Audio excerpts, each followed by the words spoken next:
New Dove Men Plus Care Ultimate is an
nothing to say to each other.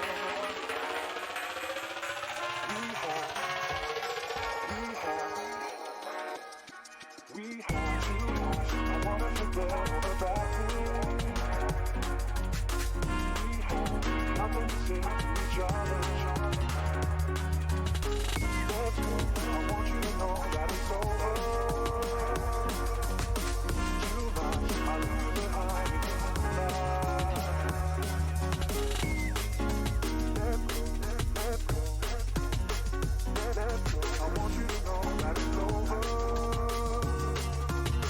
Tonight, I leave you behind in the moonlight. I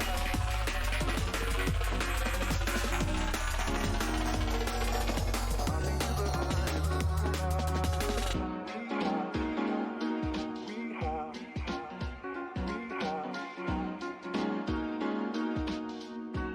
I wanna forget all the bad things.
Nothing to say to each other.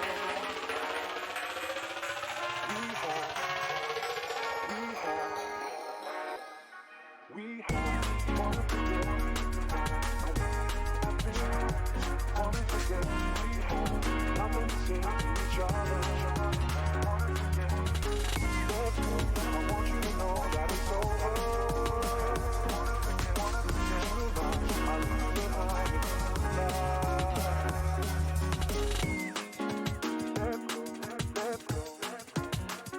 Let's go. I want you to know that it's over. Let's go. Tonight, I leave you behind in the moonlight.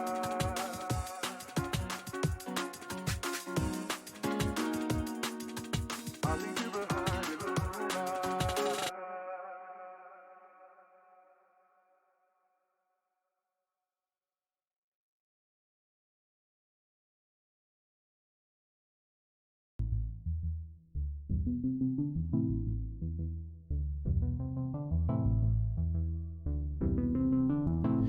All right. I'm turning off the fucking music. Turn off the music. What the hell? All right. Actually, let me not do that. Let me have it play. Let me let it play quietly in the background. Okay, where's the face cam? There we go. Hello. What's up, Carl? thank you for stopping by, everybody. I know we have a few people already in here on the stream, and this isn't a typical stream that I run. We're actually going to be doing another episode of Barricade Up the Door, and this isn't the normal episodes where we talk about entertainment news.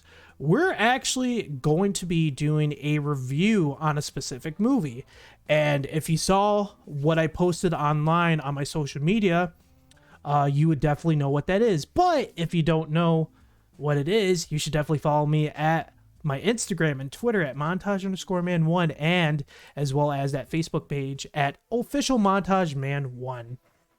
But I haven't introduced myself. My name is Johnny, or I go by as Montage, Big Dingus, Shannick the Sledge Hog. No, I don't go by that. But my handle is montage_man1. You definitely follow me on my social media. Like, I am going to repeat myself, and this is a very special episode that we're going to talk about. But before we get into that, I always talk about I always do some mentions on these episodes, which the first one is the music that you were just listening to was created by Dr. Witch Doctor. So if you guys would like to go and check out his content, which he does music producing and Twitch streaming, you can go down in a link below and check out those links to go and see his content that he creates for everyone, because the stream playlists that he does make are free to use on your streams. And always mention your content creators, always support them. So definitely,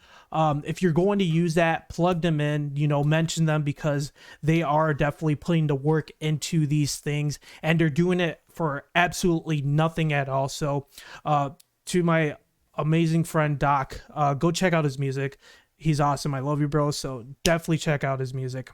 Second off, another thing is, if you haven't listened to Warplot, which is a Kino core band from Kenosha, Wisconsin, definitely go check that out. That's my buddy Tyler's band. Go check them out. They're an awesome band, and it's killer music. Seriously, they're going to release their first EP April 20th. So that's this month. That's going to be in 2 weeks, in less than 2 weeks. That EP is going to drop, and it's going up for sales. And I'm definitely going to get some CDs, because I would like to give away some CDs if you guys are into that type of music, which is basically punk music. So that album will be dropping April 20th. That's to you, Tyler. So that's a huge mention to you. And as well as if you guys have not checked out the links for my content that I do, which includes streaming, podcasting, please check that out in the link when it pops up on the chat, and I'm going to drop it here right now if it does pull up, but it doesn't. Fuck me. Fuck. Well, that's okay. But it will pop up in the chat very soon. But let's get to the more important thing. If you guys didn't know, we are going to talk about Sonic the Hedgehog 2. And it's not just myself tonight, but it's actually my friend Brandon as well. So let's bring our friend Brandon in here. So would you like to introduce yourself, friend? Hello, mortals. It is I, Drakendros. I'm just kidding. No, it's Brandon. What's up? And anyways. Oh my god, I'm very excited to do this episode, because I was talking to him earlier about it. I was like, let's do it tomorrow, or we can do it, even like he was talking about doing it Sunday, but I was like, no, fuck it, let's do it tonight. Why not? Yeah. Because honestly, there's a lot to talk about. So before we even get into this, I want to mention there are spoilers. So everything that we're going to talk about is from the movie, and if you have not seen it, please do not listen to this episode until after you watch Sonic the Hedgehog 2, which is out right now in theaters for everybody to go and watch. Oh my god. I don't even know. There's a lot. No, go ahead. Like, if you gotta cut me. Like, dude, there's so much to talk about, especially in the first scene of the movie. Because, okay, we're just gonna gun-ho and right into the movie. So, it takes place right after the first movie, where Eggman is on what they title as the Mushroom Planet, which I mean, obviously, it's very like it's so what's the word that I'm looking for? It's fuck. Like a satire, honestly, what it feels like. I think it's kind of like pulling some like shots directly at Nintendo. Well, not in my opinion. not just satire, but it's so that's the word I'm looking for. Obvious, because you see mushrooms everywhere. So he's still on the mushroom planet. But not just that, he's been stuck on that planet for almost an entire year. To be more exact, he was stuck on that planet for 243 days. Because he even says it at the very beginning of the movie. He's like, day 243. I said, oh, fuck no. Have you just been stuck on a mushroom planet for almost a year, surviving off of just mushrooms, which obviously shows because the new Dr. Eggman is looking more like the Dr. Robotnik that we know from the video games. He's looking very like a little bit more chunkier, but not like too big. Like he's still kind of the same size like he was in the first movie, very slim down. But he has the more Eggman look that everybody knows from the video games, which I was very content about. I was very happy to see the normal Eggman that we have always seen from the video games. And as well as that, but Jim Carrey returning as the character as well.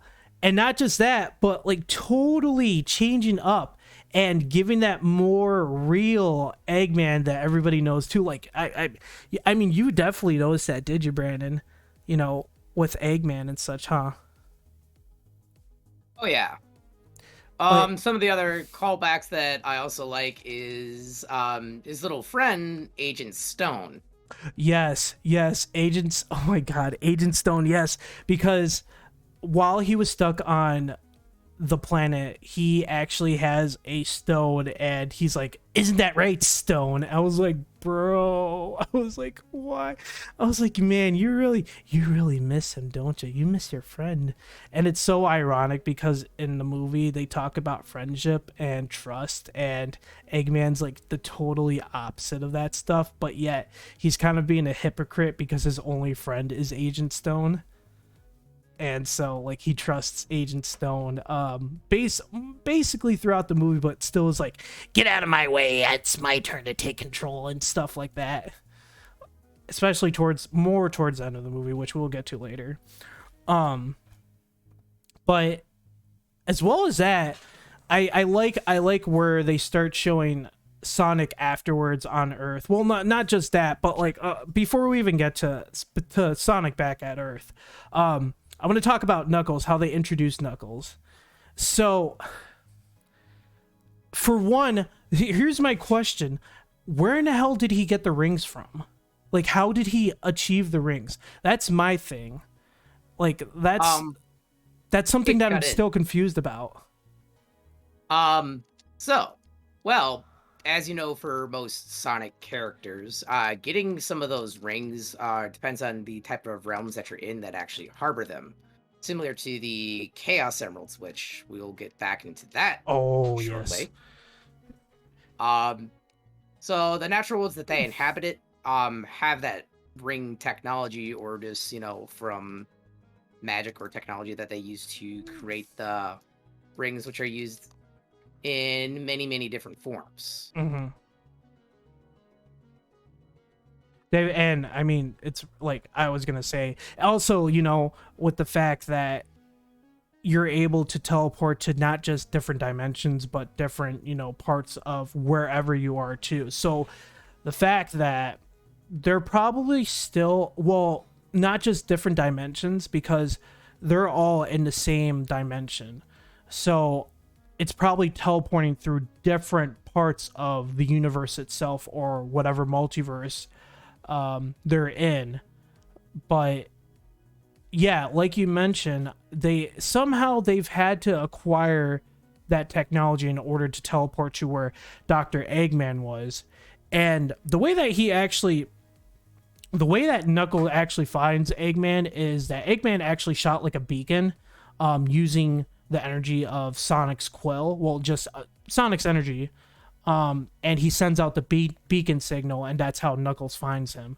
And he thinks it's Sonic because there's an entire story behind it with Knuckles and his tribe, and what Sonic's mentor as a child, they're called the Long Claws. So there's a whole rival between those two tribes, because the Long Claws are actually the protectors of the Master Gem. I think, yeah, I am, or the Master Gem, right? Mastered Emerald. Master Emerald, sorry. So That's okay, dude. yeah, so they're the protectors of the Master Emeralds, while the Echidnas are trying. Yeah, I no, go ahead. Like I'm bad at pronouncing, so like if I say something wrong, okay. say it. I'm bad. All right, I'll just say I'm bad. No, don't worry. From one thing, long. Basically, I like the Sonic comics. I like them since the Sonic 1, Sonic 2 on Dreamcast, when I got to originally play them when I was younger, and the Archie fan comics when those were out. So it's still crazy because of the whole rival between the Long Claws and tribe. I'm pronouncing it wrong again. Echidnas? Is that how it's pronounced or no? Yeah, Echidna. Echidnas. Okay, I don't know why I call it Echidnas, but the Echidna. Oh no, there is an H there, but how it's pronounced is Echidna. Yeah. All right. Almost pronounced basically with a K because of the CH. Yep. So it makes more sense. But there's a rival between the Long Claws and the Echidna tribe. And so since that's the case, the Echidna tribe is trying to achieve the emeralds in order to obtain that power, while the Long Claws have become the protectors of the emeralds, so that tribes or anybody with a chaotic vibe to them are not going to take over the emeralds and basically destroy the universe at that point, which, as you've seen in some of the trailers already, that's what Dr. Robotnik is doing. But we will get to that in a little bit about how he uses it, which is pretty cool. But next to that, I'm just trying to remember where I am. So Sonic is also trying to find what his purpose is in life, basically his destiny, what his destiny is supposed to lead him to. And later in the movie, we'll kind of skip a little bit forward because it just kind of rolls right with it. He's actually meant to protect the emeralds, the Chaos Emeralds. So since he finds out from Long Claw, which is his mentor, the big owl that has been protecting him as a child, he is meant to grow up and to protect the Chaos Emeralds, which form into one and become the Master Emerald. So since he finds out that he is meant to protect the Chaos Emeralds, Knuckles is actually destined to not just find the Master Emerald, but to take out Sonic with him. And it's funny because their first encounter is Sonic cracking jokes at him, and Knuckles is completely I don't know what the term is, but he's just astonished, what the fuck? What are you're cracking jokes while I'm trying to kill you? Are you serious? Basically Deadpool, in sort of a way. Kind of felt more like how Spider-Man tries to de-stress while he's fighting somebody. Yeah, he does that keep himself a cool head and try to gain a psychological advantage over. Yes, which intentionally, which is exactly what was going on here between their first encounter. Which I was just like, oh my god, this is pretty fucking amazing how their first encounter is, because you more than likely know how their first encounter actually happens in the lore, right? Well, in the lore, basically, how the movie portrays Eggman tricks Knuckles into thinking Sonic, is kind of the bad guy Yep. and trying to, Eggman's doing the same thing here, just slightly tweaked between how it is. And then Eggman tricks Knuckles because Knuckles is fairly gullible. Yes. He's very well trained in combat, but when it comes to psychological warfare, he's not stupid. He's just not aware of how people are. He doesn't have street smarts. Yeah, exactly. Yes. And yep. Actually, maybe that's not correct. He has cultural street smarts for him, but for anyone else understanding, like not knowing who they are and kind of understanding body language and just understanding people's traits Mhm. may not be his strong suit. That's true, because other than his tribe, he's never had any other interaction up until he meets Eggman. And so Besides, the other inhabitants of their world. that's true, yeah, because they come from different worlds, so he's only interacted with basically the people of their world and no one else. And so, interacting first person other than the people of his world, Eggman is technically the first basically alien to him, even though he's, intervening where Eggman is at that moment on the mushroom planet. He's just like you said, he's not really cultured with interacting with other people or things at that point. He was gonna just straight up attack him. Yeah. But one thing that we did notice that he was with people that were masked, which That's something looked that very humanoid. So maybe that's not partially 100% untrue. But it's we just don't know it's who those people weird. are. Yeah, like I'm sitting here going like, wait a minute. I was like, these aren't Knuckles people. And I mean, even though Knuckles is the last tribe, Echidna, the last tribeman of the Echidna tribe, these people, we don't know who they are. Yeah, these humanoids, we don't know who they are, which like made me question, like, who the hell are these people? How did they assist him with getting to Dr. Eggman on the mushroom planet? So it's just it really, really just got to me at that point.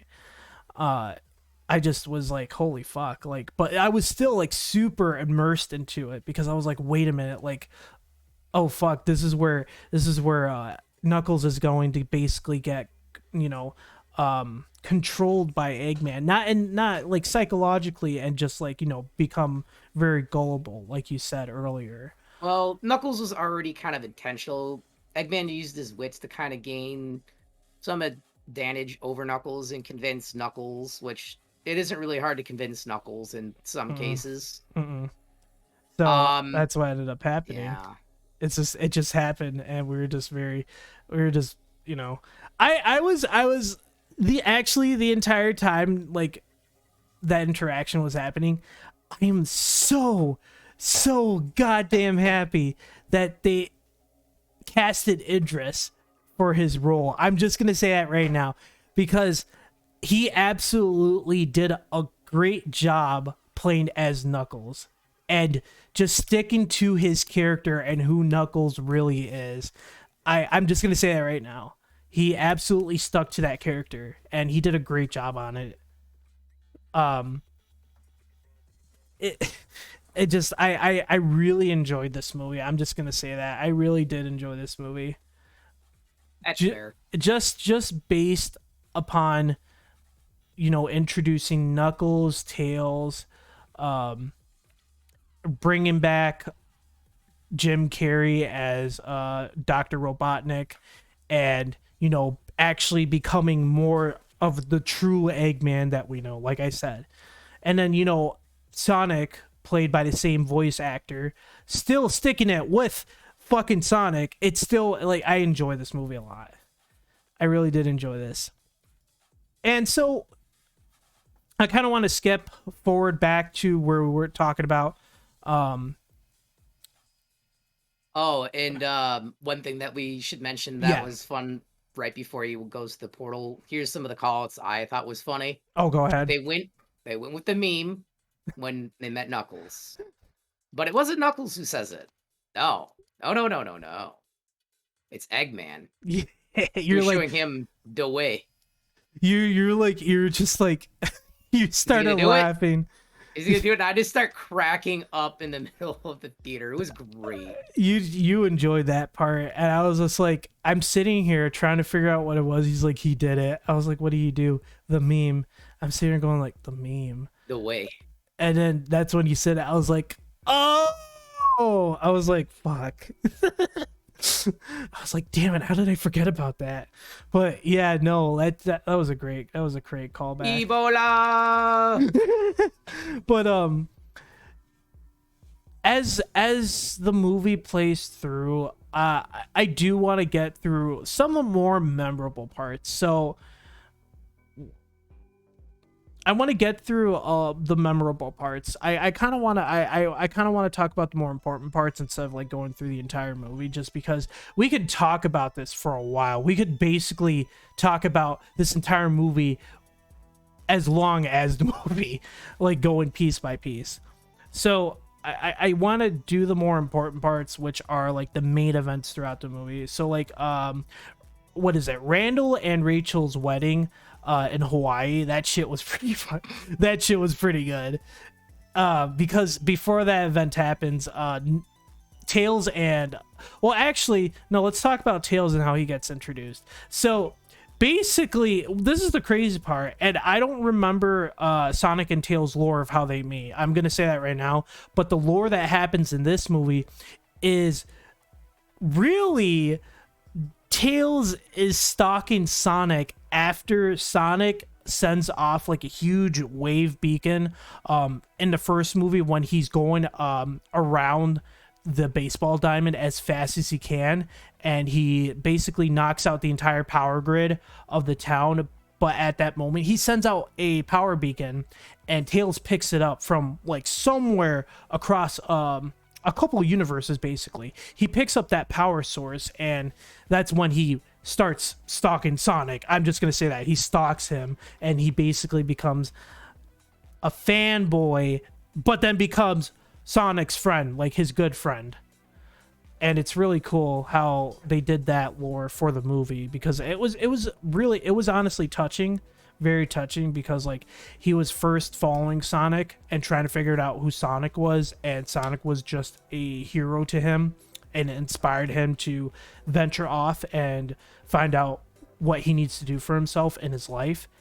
And then after that, you know, getting to know him more, adventuring with him a little bit, and then becoming really good friends, which was very touching.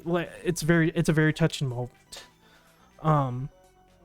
But after that entire event happens, then they go to Hawaii because they get chased by Eggman and Knuckles and all the little baby robotic eggs. I was literally cracking yolks throughout the movie. Because that's all I was talking about was fucking eggs. And I bet you're probably saying like eggs. Like, egg, big egg, little egg. I was like, big egg. I was like, that's a big boy egg. Like Chunky. Chunk egg. Oh, you know what? There's a little snippet in that movie that I totally want to call out. They actually show the real life version of Eggman, but with Jim Carrey. They actually show it. You probably saw that too. Now that I mention it, they show it very, very short second. They actually show what Eggman looks like in real life with Jim Carrey.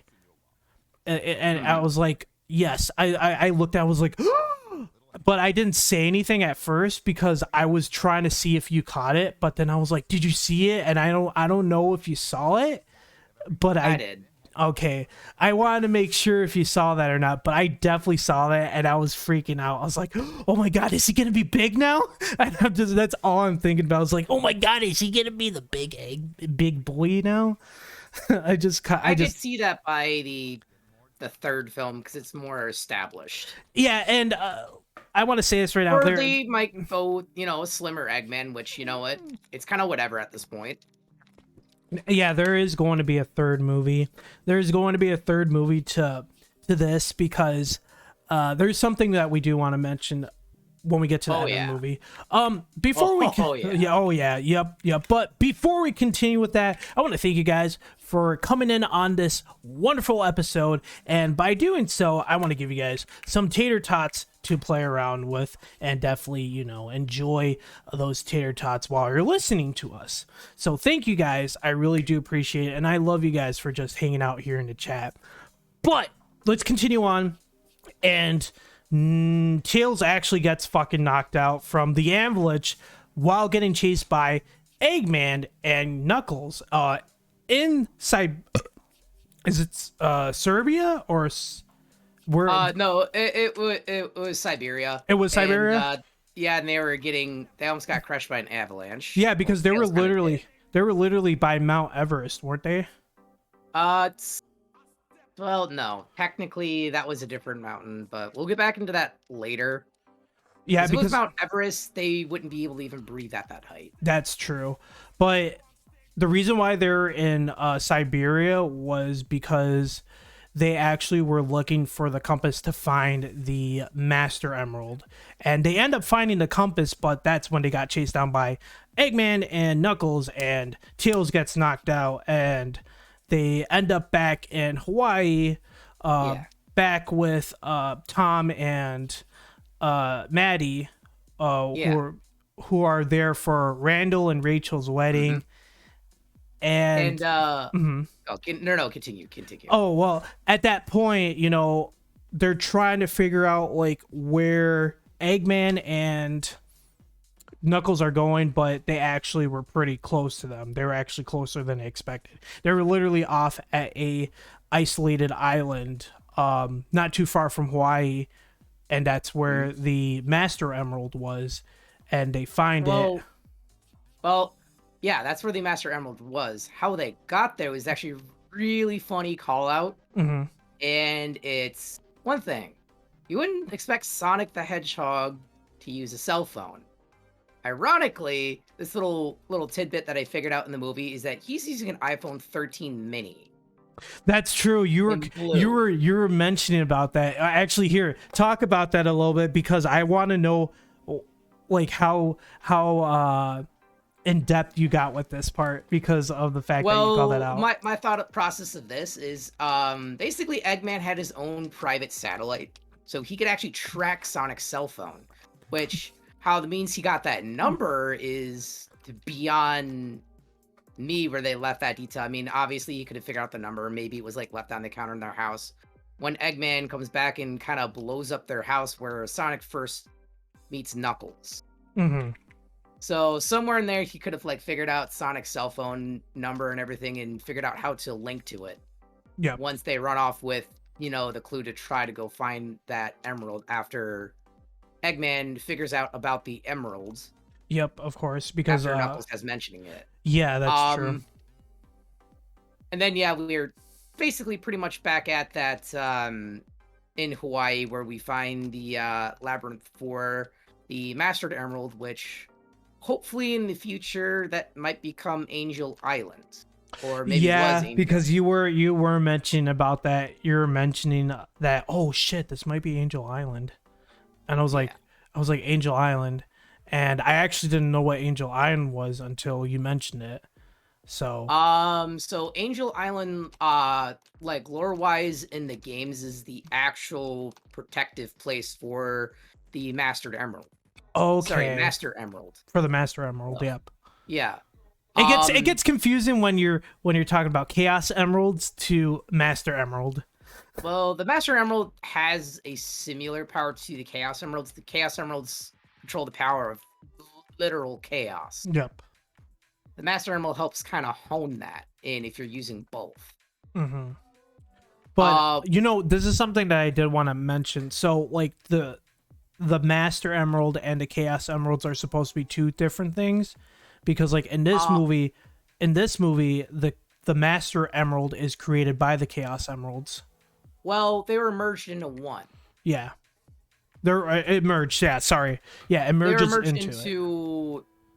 I mean, canonically, technically, what that is something else in the Sonic lore, which is known as a Super Emerald. Which allows for a different transformation for certain characters. Okay. This goes So back to like Sonic 1, Sonic 2, technically. yeah, I Or haven't. Sonic 3, if I'm not mistaken. I gotcha. Yeah, because I haven't played the games in a long time. I do have Yeah. Sonic 1 and 2, but I just haven't played them in a long time to remember that. So it's crazy. It's crazy how they did that in a movie. And Yeah. as well as that, introducing Gun. No, that's the fun part when they introduce Gun on the island when Oh my Sonic god, yes. already crashes the wedding. The way And they then- introduced Gun. Oh, speaking of Gun, Gun, for the same one from the games, Sonic 2 Adventure Battle for people who played it on G-Cube, or Sonic Adventure 2 for people who played it on I believe it's the Dreamcast in this case. Which leads to a fun topic we're going to talk about later, which involves, there's going to be a third movie because of this single entity existing. Yes. Already proves my theory correct. Yes. I'm very excited about that too. Well, what happens after they introduce Gun, they capture Sonic and Tails, and then that's when Rachel and Maddie go on a fucking berserk rage moment and start taking out some of the Gun soldiers, and even Tails, trying to get Tails and Sonic, and then Rachel and Randall get back together, and they actually, they show their love for each other and such. There's a little special moment as well. Another special moment with Rachel and Randall in that movie, and and the fact that Randall's actually a gun agent. They literally called the Operation Catfish. Yeah. That is a dick move. Oh my god, I started cracking up when they revealed what the operation name was, Operation Catfish. I lost my shit, dude. And I even that entire fucking theater lost their shit too. The Operation. I think I lost my shit is when she accused her own daughter of being an agent, and I'm just like, oh my god. Oh my god, yeah, that's true, because she was like, she mentioned her name, and I was just like, what? Even the kid was like, what? I was like, oh my god. It's a great movie. It's a really great family movie. Honestly, they pull a lot of good jokes, a lot of good satire in the movie. And just stuff. And not to mention some of the little keynote, Tom's ringtone for Sonic. That is true. I love that callback. That was amazing. Yeah, because it was the Green Hills theme. Green Hills theme. Yep, it was from Green Sonic Hills. 1. Yep, I love that they played Green Hills theme. It was a great callback. They did a lot of great callbacks in that movie, which I was very happy about, because it's Sonic. They have to. It's part of the lore itself. You have to do those callbacks. And I'm still when I get to that, I will get to it. But after that entire incident in Hawaii, Sonic goes after Knuckles and Dr. Eggman to the island where the Master Emerald is, and that's when Tails awakens and it's like, I gotta go help him, and they're like, no. Well, he's like, well, we gotta help him. And then Sonic gets to the island. He goes through the maze, because there is a maze that they have to get through first before they actually get to the Master Emerald. And so Dr. Eggman and Knuckles are going through the maze, casually and strategically, but yet Sonic is just blasting through that bitch. And then he finally, so Knuckles and Dr. Eggman actually get to the Master Emerald, but before they get to the actual Emerald, Dr. Eggman is about to zappy zap my boy Knuckles in the back, and then Sonic just falls through and is like, and they have an altercation, and Knuckles and Sonic actually starts duking it out. And I actually really enjoyed this scene, because you truly see how far and beyond Knuckles and Sonic can actually go with their power limits and like how they are as two different creatures with two different fighting abilities. And I was very happy that they took that in with a little bit more depth in that entire fighting scene by the Master Emerald. But as they're, they're duking it out and shit, Eggman gets his hand on the Master Emerald and basically he betrays my boy Knuckles. He betrays my boy Knuckles, and Knuckles is like, I thought we were friends. Nah, and then Eggman's like, nah, but we ain't no fucking friends. And that's when Sonic's like, yeah, that ain't your friend. He's just a bitch. And this is something that you told me, Brandon, at the end when we finished the actual movie. You said, wow, I actually didn't know people can obtain the power of the Master Emerald. Which well, theoretically, in the comics, Dr. Eggman doesn't try. Like, humans aren't supposed to use the power of the Master Emerald or Chaos Emeralds, because supposedly they can't. But in the film, Eggman obtains the power. He's using the power of that with his technology and is teleporting around like he's using chaos control. That's true, because you mentioned about chaos control, and that's not a normal ability for Master Emerald, correct? No. That is actually the power typically of the Chaos Emeralds. Yeah, so the fact that he was using chaos control was completely out of the normal for the Master Emerald, because even though that was the case, also in the movie, like we mentioned before, the Chaos Emeralds fuse into the Master Emerald, so they even changed up the lore of the Chaos Emeralds and Master Emerald itself. Because yeah, so technically at that moment when you do that, that's more in line with technically the Super Emeralds, but not technically the Super Emeralds. Yeah. That's where my lore kind of doesn't know about like Sonic 3, Sonic 2. Yep. So which is another form of Sonic that he can take. Yeah, and that's out of my my view of the lore itself for Sonic at that point, because I'm not really in depth when it comes to the Emeralds, and as well as the different power abilities that everybody really can take on when it comes to using the Chaos Emeralds or anything other than that. But Sonic more, like I knew about Sonic. Should I just mention it? Go right ahead. So I'm gonna skip to the end real quickly for one moment. Sonic goes, what's the form actually called? Because I'm about to fuck. It is actually called Supersonic.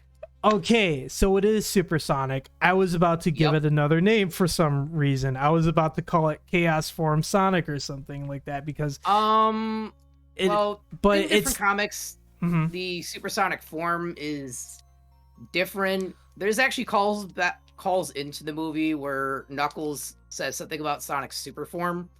He may not be in control because of the power may have consumed him. Which is not the case. It's not the case in the movie, because it shows that he actually is able to control it. Aware of the super form. Yup, which absolutely blew my mind, because I was like, oh fuck. I was like, because like he starts, I'll get to that later, but like he's able to control the power, but we'll tell you how and how we know that. So let's go back to, which part is it? When they lose the emerald. So Dr. Robotnik finally, makes a master plan. Gunn finds out he's alive. Tom and Maddie tell Gunn, yeah, dude's alive. He's out there. And they actually find him at his secret hangout, Master Dome, because it's actually at the, what is it called? The Bean Cough? It's called Mean Bean, which is actually a pullback to the Mean Bean game. Okay, yeah. So I'm not familiar with the Mean Bean game. Yeah, Dr. Eggman's Mean Bean machine. Oh. Okay, so that's a totally different game. That's like a is it a standalone game or? Kind of yes and no. Okay. All right. Well, it is in the Sonic lore. So, the Mean Bean Cafe, that's his secret hangout, but it's revealed by Wade, who is one of Tom's friends, of Green Hills, and he reveals to basically Gunn where he's hanging out at, and Gunn find him.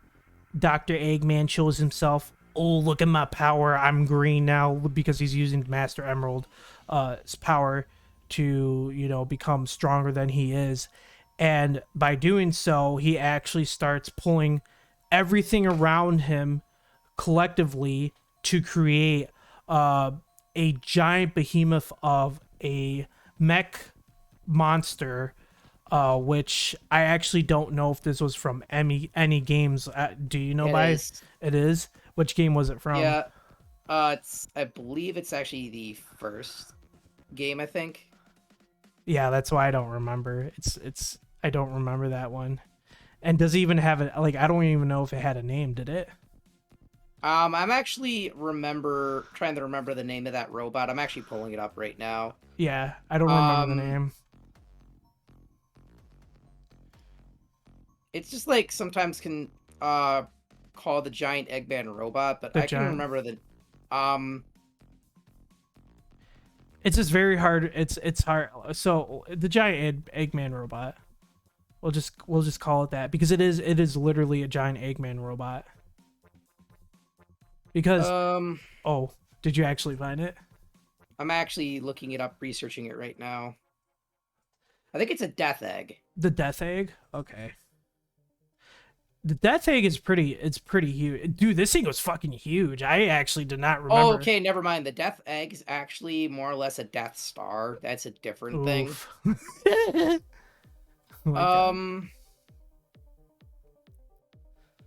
We'll just call it the giant Eggman. Giant Eggman. Because it is a giant Eggman. Like, let's just... It's called the Death Egg Robot, technically. Okay. Is one of them. Giant Death Egg Robot. I mean, there is a technical name. It's just it's too much to find out right now. I mean, Brandon will probably find it here in just a moment and definitely make the correction. Be like, nope, it's this. But it's a huge ass robot. It's big. Well, it's based off the Death Egg Robot from the games, but it kind of looks more like a Zaku Gundam, honestly. Yeah. That's kind of how the armor plates are. Yep. It's a big boy. It's a big boy. And it's pretty funny how there's a reason how it gets taken down so easily. Because before that even happens, Knuckles teams up with Sonic and Tails. They have to take down Dr. Eggman, which they actually make a plan by having Sonic become a decoy because Eggman hates Sonic. He despises him. So, he's trying to take him out as quick as possible. But then that's when Tails becomes another distraction to give Knuckles the opportunity to take out Eggman and to release the Master Emerald out of him, which ends up happening. And at that point is when the Master Emerald breaks in front of Sonic. When Maddie and Tom get to him, it breaks, and that's when it reveals all the Chaos Emeralds. And when they're about to get squashed by Big Robot Boy, that's when Sonic reveals the power of the Chaos Emeralds and he becomes Super Sonic, which I knew this was going to happen, but I wasn't going to guarantee that it was going to happen in the movie because they didn't really reveal anything about that part. They didn't reveal anything about him using Supersonic and using the Chaos Emeralds to become Supersonic. As Carl likes to call him Ultra Instinct Sonic. No, because he's not that strong. He ain't that stupid strong. Well, here's the thing. There is a super form on top of the super form that Sonic can gain with the help of the Super Emeralds called Hypersonic. I don't remember Hypersonic. Hypersonic's basically a stronger version of Sonic, which I've only seen it in the games. I believe that one's a Sonic 2, I believe, form, or it's Sonic 3. It's Yeah, I it's don't kind of a blur remember. between those two games. I would have to ask somebody who's more of a lore aficionado on Sonic. If they were here, they would probably correct me on that one. Yeah, because I don't remember. I don't remember Hypersonic at all. The Supersonic is like as far as I remember. Well, I do know this. In Sonic Adventure 2 Battle, Hmm. Shadow's form, when we get, into that game, there's a hyperbole for that later. Shadow's form is called Hyper Shadow, Okay. which is canonically a little weaker than Sonic's form. Oh shit. Okay. For some reasons, because he has restraints on. Okay. Yeah. Oh, I definitely see that then. Uh, After that, after he becomes Supersonic, Supersonic takes out giant Eggman robot death killing machine and absolutely he basically squashes it to pieces. And this is the part when Knuckles assumes that he lost all control of who he was and is controlled by the Chaos Emeralds. But as you assume he's going to destroy the Earth with his ultimate power, he actually uses that power to create a chili dog and then consumes it and goes, man, this is the best thing ever. Makes one for fucking Knuckles and absolutely like falls on his face and just falls everywhere. And then Knuckles is like, yeah, never mind, he's himself. Yeah, he's himself.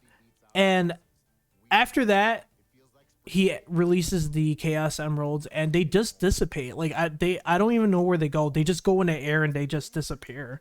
Which I'm They guessing. basically pull a Dragon Ball. Yeah, that's what I was like. I was like, are they pulling a fucking Dragon Ball? Are you serious? Yes, they normally do that. So Then he has to go find him again. yep, and that's what I figured, and that's what I kind of remember from Sonic itself. Is like you got to find these bitches like they're fucking Dragon Balls. So Oh, that's usually Knuckles kind of thing. He'll usually go out and try to get them because they're just one Chaos Emerald is actually fairly dangerous for certain users. They can still harness the power of chaos through at least one if you're well trained. okay, but it's crazy because at the end he actually forms back the Master Emerald. Knuckles Just does. by using his super fists. He just crushes it together and it becomes the Master Emerald again. He's And like, I'm okay. Oh, and one thing, the reason why Knuckles can do that. Explain. When Knuckles was born, when he was an embryo, and this is kind of a weird thing. Kids are born from eggs in that world in the Archie comics. When Knuckles was born, Knuckles' father, Loke, is basically has the Mastered Emerald, uses the Mastered Emerald energy, and then when he was born, Knuckles was essentially fused with the energy of chaos. Whoa! Very much how much Shadow was created with the power of Chaos Emerald. So that's why Knuckles is innately slightly stronger than Sonic in some way, form, or fashion. Okay. Damn, I didn't know that.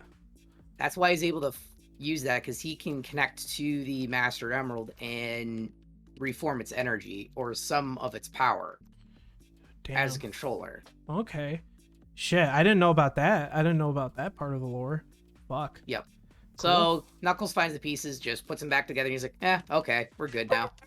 He just squishes it back together and then becomes Master Emerald again. All good is new. It's all good. It's all Gucci. All Gucci. And then Sonic really much just trusts Knuckles with the Mastered Emerald, or they kind of all do, I guess, at the end. They just all trust him. They become friends, like how it's supposed to happen. You know, Yep. in the lore itself, they all become friends. This is something that I was pissed about. They didn't show fucking Amy. Oh, she won't show up until like later. Yeah, which I was like, what the fuck? They didn't show Amy. Like when they're To be playing. honest, Yeah. she's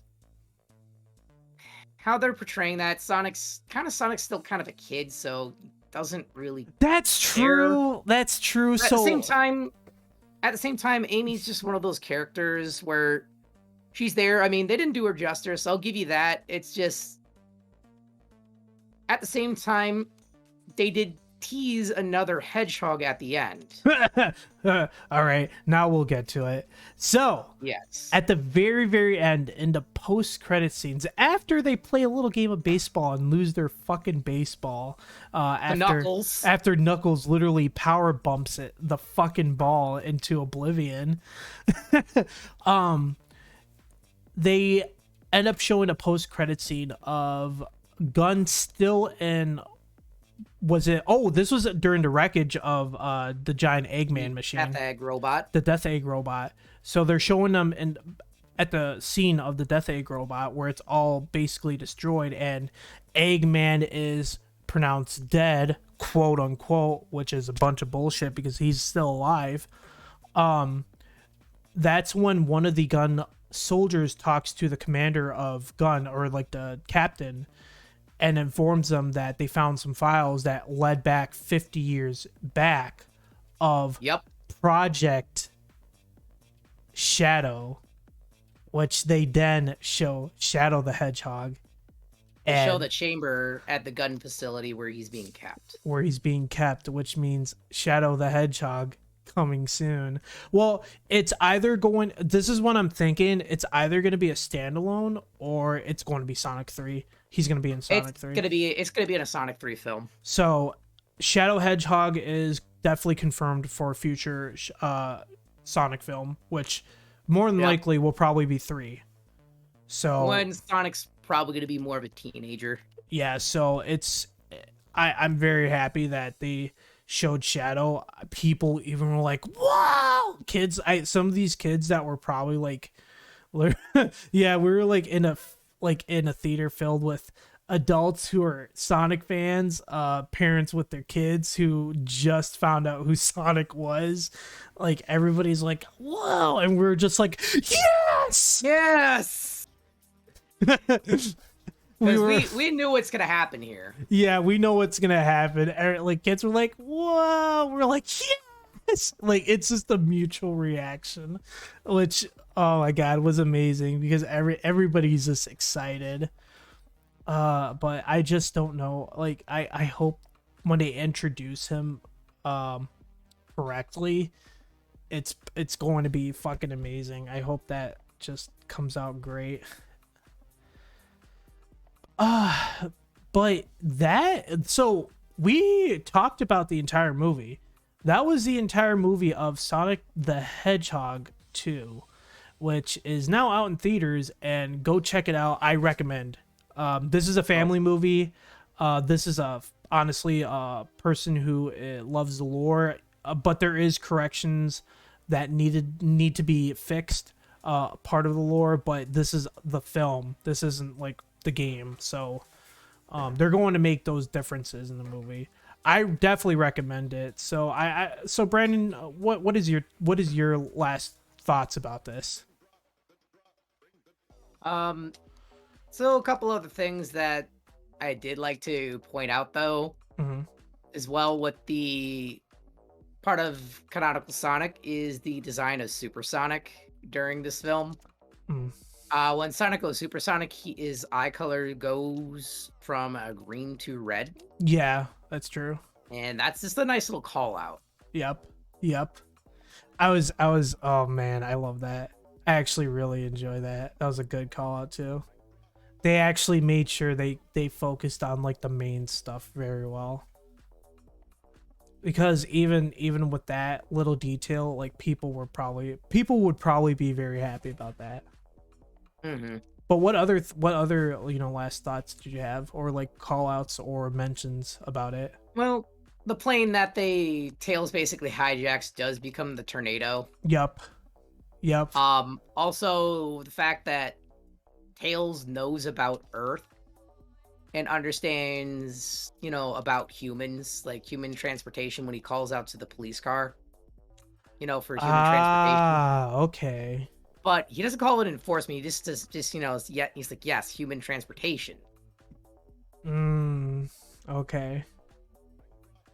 Which Okay, I is, see that. also really funny too, is that that chase scene with Knuckles and Sonic at the beginning where Tails picks him up in the police car after basically T-boning, basically like mashing Knuckles. Yeah. And then my other favorite thing is just Eggman, Jim Carrey, influencing, through Eggman when he just jumps on the window and basically snarls like a wild Oh my animal. god, he That snarls like was a wild animal, and then fucking he starts licking the windshield, and Tails like, is he licking the windshield? windshield. And he just starts licking it. I was like, oh my god. And that's why I love Jim Carrey, because he could pull shit like that out of his ass. Like, that's what he was doing as well in the first movie. He was making up, like, he was improvising. Ad-libbing most of the He was things. They just let him ad-libbing do and it. improvising. Like, he is great when that. He's done that throughout so many films. So many films. I hope he does the Eggman speech in Sonic the Hedgehog 3. Like he does his speech in Sonic Adventure 2. Hmm. Where he gets control of the actual. This is technically the Death Egg, but also not the Death Egg at the same time. That station. Yeah. If I'm trying to remember the station from, I gotta remember that zone. Just give me a minute. I'm gonna go Of research course. it. Of course. So before we even continue with that, I just want to mention once again, thank you everybody for sticking around and listening to this podcast episode. That's either live from Twitch or listening to the episode itself off of Anchor or Spotify, or even checking back on this VOD. I really do appreciate you guys. And for the live viewers who are in the Twitch chat right now, I'm going to add another 2,000 points. Hell yeah. So take those tater tots and eat them and shove them down your throat, whatever you want to do with them. Little, Okay, so when I'm coming back to it, Yeah. it is actually called the Space Colony Arc.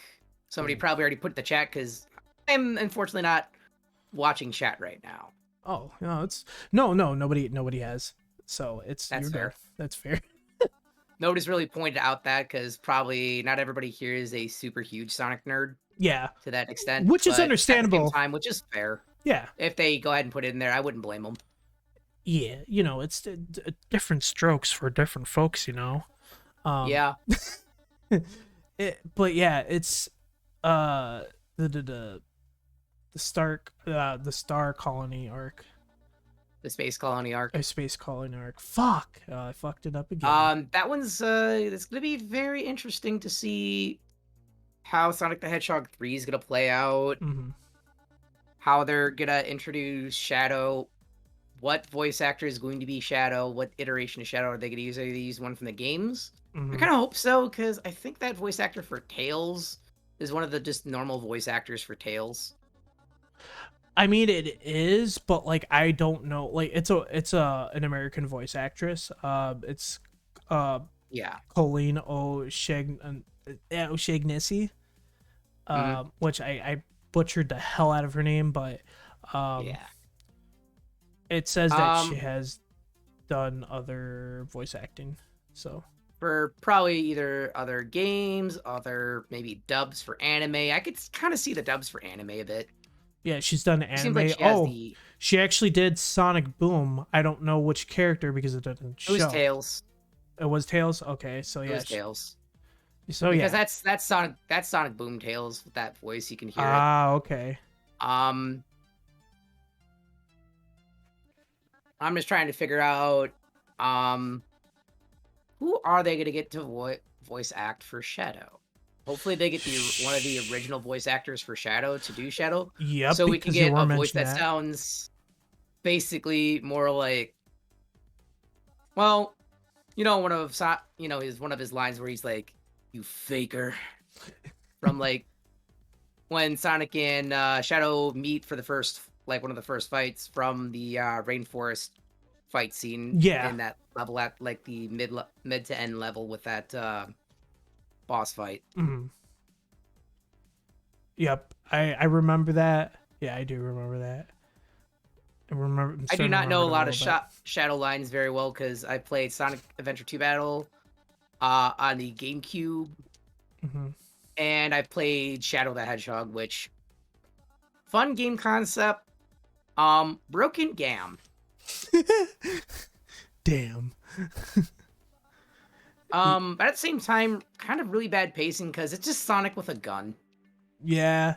But to be fair, Shadow is canonically slower, but still faster than Knuckles. But also more powerful than Sonic when it comes to using their actual powers power, of the chaos control. Shadow only needs one Chaos Emerald canonically to do chaos control because he was also imbued with a Chaos Emerald in his creation. Yep. Oh man, that's a lot. That's a lot to just take in. It is. It's a lot to take in. It's a lot of lore to really look into and get in depth with. So, before we actually end off this episode, because we talked about our last mentions of the film itself. Like I basically mentioned last mentions through the entire thing because I love the voice actors that they casted for the movies, for Tails and for Knuckles especially. Idris did he did a great job playing as Knuckles. But next to that, they stuck with the lore pretty good, and they did really good callbacks as well, or not good but great. They did great callbacks, and trying to make a different lore for the lore of Sonic was pretty good as well. But before we even, like I'm going to say right now, before we even end this podcast episode, we're going to do a little game. And I hope you haven't looked at any of the scores for the movie itself yet, because if you have, then this is going to be really easy for you. But if you haven't, then good, because this is the guessing game, and what you're going to guess is the IMDb score and the Rotten Tomato score for Sonic the Hedgehog 2. And I want to make sure that I can pull up the score, like the actual scores right now, and make sure that they're still set at their appropriate points and percentage. And they are, so cool. So, what I'm going to need you to do, Brandon, is I'm going to need you to guess the scores on IMDb. So it's going to be out of 10, and then the score on Rotten Tomatoes, which is going to be out of 100%. Okay, so IMDb score. Yes. I'm going to score that film as probably a 9.25. A 9.2. Well, it's point either 1.2, 0.3. Okay. Yeah. I'm just kind of putting that there. It's probably going to be between 9.2, 9.3. Okay. So 9.2, 9.3. Okay. So since you did the IMDb, what do you think the Rotten Tomato score is going to be? The Rotten Tomato score, does it go in increments of 10, or does it go increments of 10? So it goes from 80, 90? Yes. Probably going to be an 80 to probably an 80 to 90. 80 to 90%? Yeah. Okay. 80 to 90% for Rotten Tomatoes, and a 9.2, 9.3 for IMDb.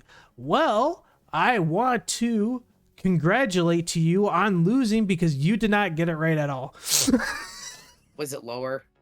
It was actually lower. So for IMDb, and this is as of right now, for IMDb, since you rated it you didn't rate it, but you guessed a 9.2, 9.3, it is actually rated a 7.1 out of 10 for IMDb, and on Rotten Tomatoes, it is actually a 68% out of 100. 68%? Yes. Ouch. And that's for critic reviews. And now that's only 113 reviews so far. That's what it says. That is fair. So that has to start somewhere, but that 68% in less than a day is pretty impressive. Is pretty impressive. And Well, as you know, since you did guess 80 to 90%, you actually got it pretty close for the audience score, because the audience out of 1,000 reviews have rated it up to a 98%. So you technically did win, because you did guess it correctly for the audience score. So that's cool. So everybody's a winner. We're gonna say it right now. Everybody's a winner, because Well, no, I don't get the IMDb score for for what like you if I guessed. compare another film that we should probably talk about some point Mhm. is definitely when we saw Morbius. Oh my god! You know what? Let's fucking do that right now. But wait a minute. You already saw the scores, didn't you? I looked at some of the scores. Like if you're to go at the scores right now, it is apparently, from our view, Yep. kinda bad. The reviews that I've seen for it is apparently really good. Really? So, I'm not convinced. That's all I'm gonna say. Well, yeah, because for Morbius, so like the week before we actually went to go see Morbius, we went to see that last week when it came out on. We actually saw that the release night, which was Thursday, Yeah. and I didn't really like it. I thought it was an okay movie, so that would be like a 5 out of 10 for me. I don't know what you would have gave it. Honestly, I would give it. I'd honestly give it a 4. Yeah, yeah. The ratings right now for the audience rating, Rotten Tomatoes is now showing it as 17%. That's for the Now it seems, critic. For the critic, that's the critic rating. yeah, the Metacritic rating is 35. Damn! Holy shit! So it is actually bad. It is actually, yeah, and it's pretty bad. I'm guessing a lot of people did not enjoy this. A lot of the critics the did not box enjoy this. office gross for United States is 39 million. I don't know like how much that is.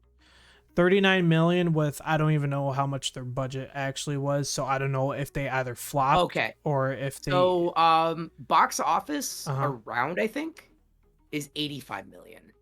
Yeah, and I don't know how much their budget was, so I can't say whether it was a flop or a success. I'm gonna go.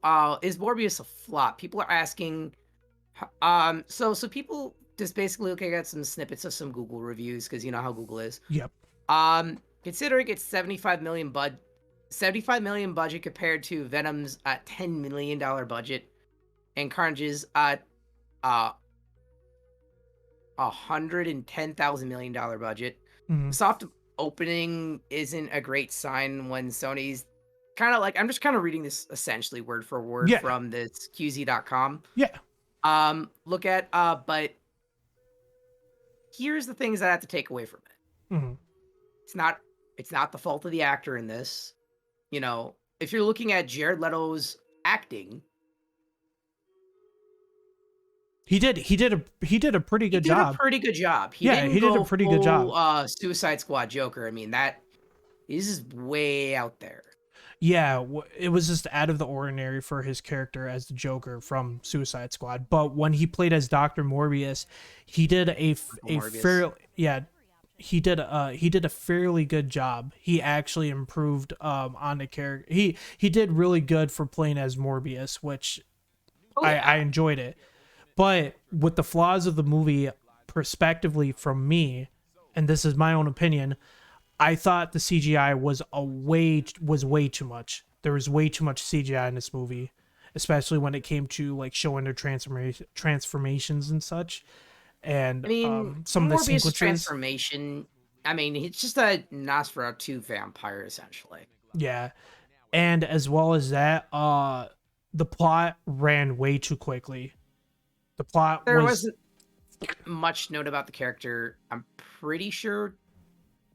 I'm gonna go see if this Morbius Yeah, like even the lore of Morbius, they didn't really go in depth with it because I bet you, well, not it's not that I'm betting you, but the comics are more in depth of the lore of Morbius. And I'm actually researching right now if there is a Morbius comic. And the I mean, last time mhm, when there was a Morbius comic. So there is a 2019 one edition about Morbius. mhm. The last time Morbius had a comic, I'm trying to figure out when this was made. Um,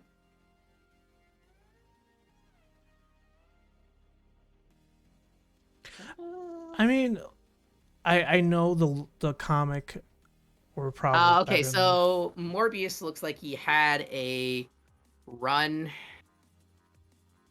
from Adventure into Fear Mhm, from 1970 to 1975. There's a comic about the living vampire Morbius, which seems like the first time mhm. that there's been a comic about this particular character. Yeah. He looks like he's only had 4, maybe, let's see, 1, 2, 3, 4, 5, 6, 7 different 7 different comics that really kind of cover Morbius. Yeah, so I mean, it's not a lot, but it's still enough to give you the information that you need to understand Morbius's lore, Mm. which obviously they didn't really do as much in this movie, nor could I really say did they stick to it, because I don't like You don't follow Morbius. I don't I don't follow Morbius. So I wouldn't really know. But from understanding how they did this movie, I just, like I said, it was okay. I can't say it was good, but I also couldn't say it was bad. It was just okay. So, that's just my perspective on it. You know what? Since we didn't even mention ratings on Sonic the Hedgehog 2, personally from our view, I want to ask you, what do you personally rate Sonic the Hedgehog 2? Sonic the Hedgehog 2. Mm-hmm. I'm gonna give it a solid, like, my review is gonna be a 9.2. Woo! You give it a 9.2? I mean, it hits me right in the childhood. Yes. You know what? I definitely do agree. I like that rating. I mean, 9.2 out of 10 is pretty nice. I mean, the only thing that, I don't understand is just, like, certain memes that Sonic the Hedgehog had. Like, I mean, I understand Floss. That kind of seems like a Gen Z, Yeah, well, I mean, like I said, it's also a family movie, so like they're going to try to attract the kids. They're current going generation current kids. current gen kids. So like it's understandable. Like, and I mean, I was like, oh, this is cringy, but then I was like, it's kind of funny. This man flossing like a dum dum. We all know it's a masterpiece. It's a solid 10 out of 10. That's what Carl's saying. I usually do this out of 10, so I do solid numbers. Since you said 9.2, so it's got to be between a 9 and a 10. So I'm guessing you're going to lean more towards 9 out of 10. Yeah, I'm gonna lean more as a 9 out of 10 because it's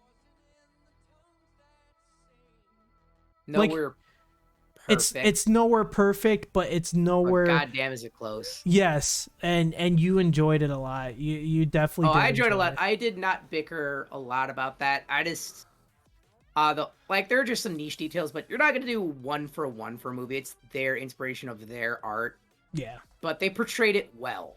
Yes. Very well, to where I would want to see a game that's based off of the movie, off the movie lore. Off the movie lore into its own game, to where it plays well. Yeah. With some of the story. Yeah. Yeah, so it's just it's that great of a movie. So personally, what I would give this out of a 10, it's so hard because like I as much as I enjoy this movie, I don't want to give it a solid 10 out of 10. So I'm going to go with you and rate it a 9 out of 10 because I really enjoy this movie as much as I did with the first one. And the fact that they introduced Tails and Knuckles finally, and they showed more of who Dr. Eggman really is and changed up a lot of the story too to from what it actually is with the official lore of Sonic. It gave it so much more of a different atmosphere, and I was very content with it.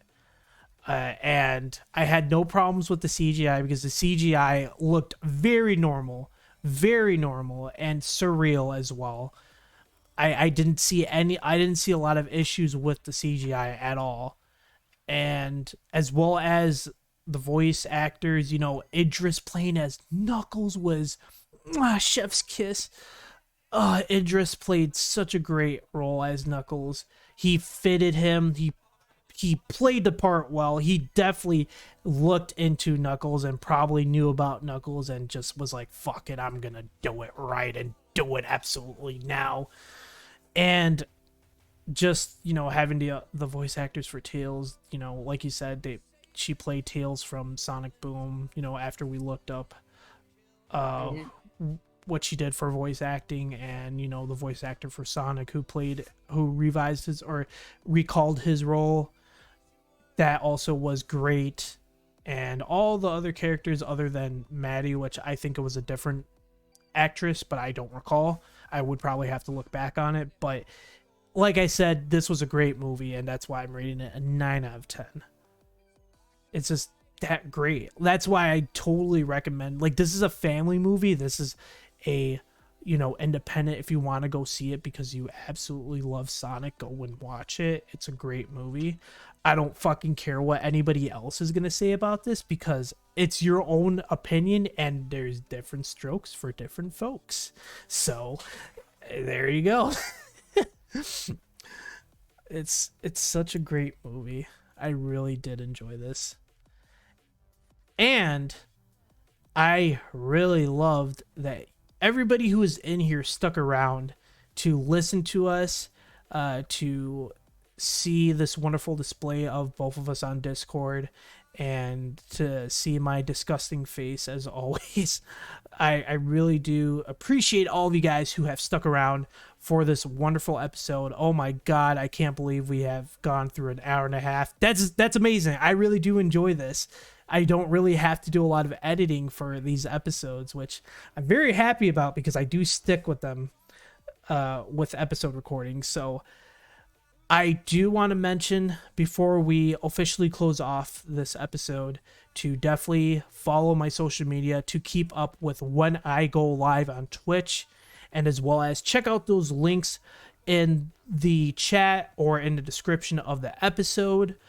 As well as please come and join the mosh. We have a great community, even though it's pretty fucking dead majority of the time.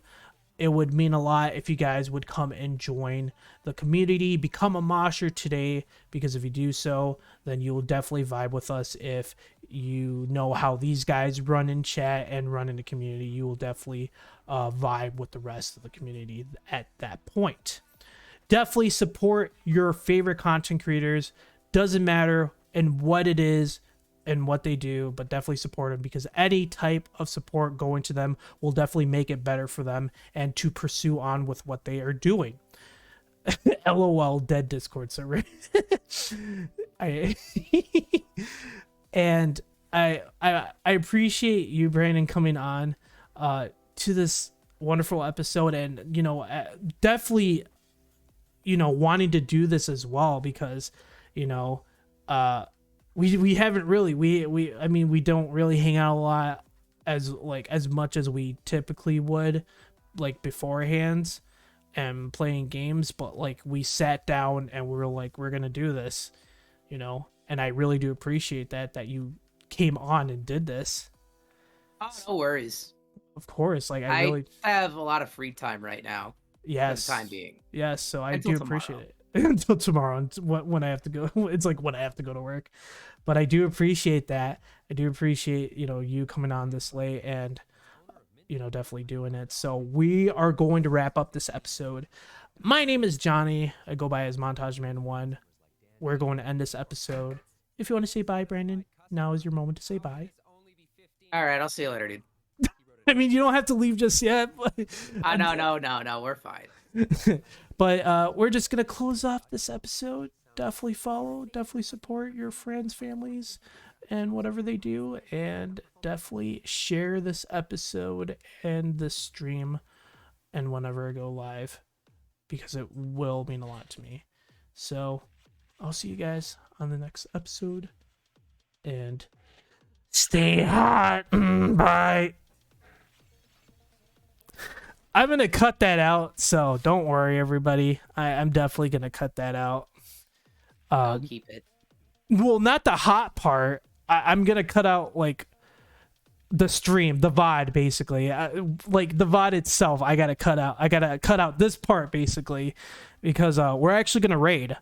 We're going to see who's live right now, so we can raid out and not actually end the stream, but, move the community somewhere else. I just got to figure out who's streaming right now.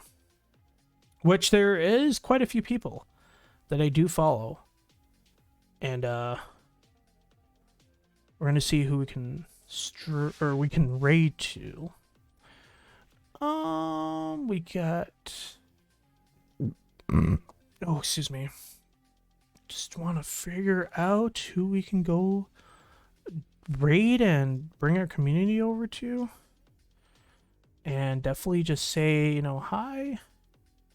Foos is playing Minecraft. We do like some Minecraft around this part of town. We also have our good friend Spookies, who's playing Dead by Daylight. Keep the hot part. I am keeping the hot part in. I wasn't going to cut that part out. I'm cutting out, like, whatever, guys. All right, I already know I'm going to keep the hot part in. You fucking sexy-ass motherfuckers. I'm going to keep the hot part in, don't worry.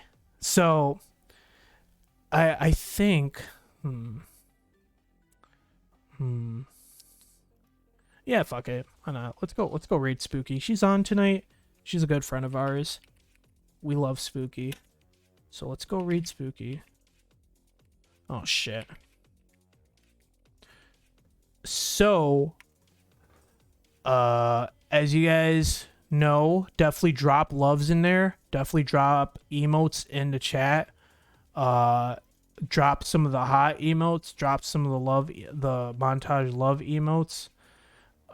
Whatever you guys want from the channel, and go drop that love in her stream.